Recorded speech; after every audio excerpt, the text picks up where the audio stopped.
last month, we worked over straight arm locks from the full guard and some transitions into other movements as our opponents slip the arm we're attacking away from danger. One of them that we did was working into an Omoplata. In this video, in this technique, I want us to practice working on an alternative to transition from that transition in the Omoplata to taking the back.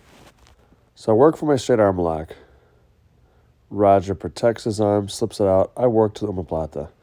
I'm trying to compromise his posture, but he does a good job of posturing up. I can't finish it.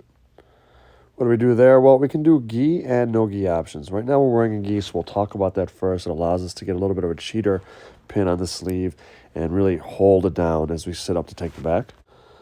So we'll take it from when we transition to the Omoplata.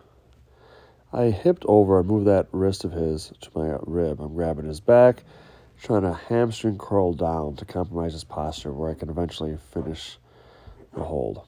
But he's postured up sufficiently, and sometimes he'll posture up even more. Roger's been kind of nice to me where I can't finish it. Now I hip up, I move his wrist over to my other rib cage, open my legs, pinning down with my left hand on his sleeve. I pulse on the floor.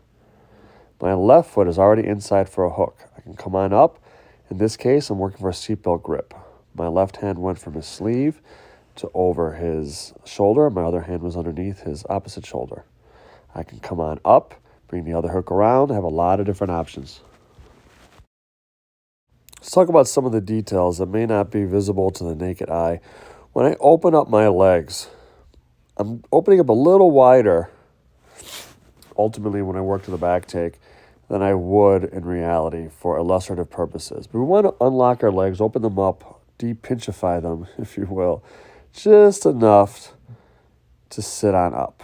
When you're pulsing with my left side of my body, left hand on the mat, holding a sleeve, left foot comes on inside of his hips. And I'm posting, hooking in with my left foot on the inside of his left leg. Come on over. I could potentially slide him towards me. I can come up over the top and flatten out. A lot of different options.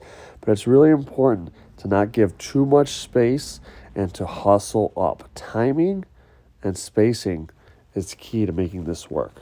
If we don't do this with the right timing, they'll turn right back into us. With the gi, again, we can kind of cheat and hold that arm in a drag position a little bit longer. With no gi, we just have a wrist control, 5 fingers or 4 fingers. We could still make it happen. We've got to very quickly get our chest to their back to make this work. All right, so let's talk about a positional sparring drill we can do from here. We can start in this type of position. We have the arm isolated on in the guard of the Omoplata kind of arm lace from the bottom person. They have some type of control on their top person's back or leg, either with the gi grip or grabbing over the waist even more solidly. You count them down from here and you say go. And the goal could be just for posture control.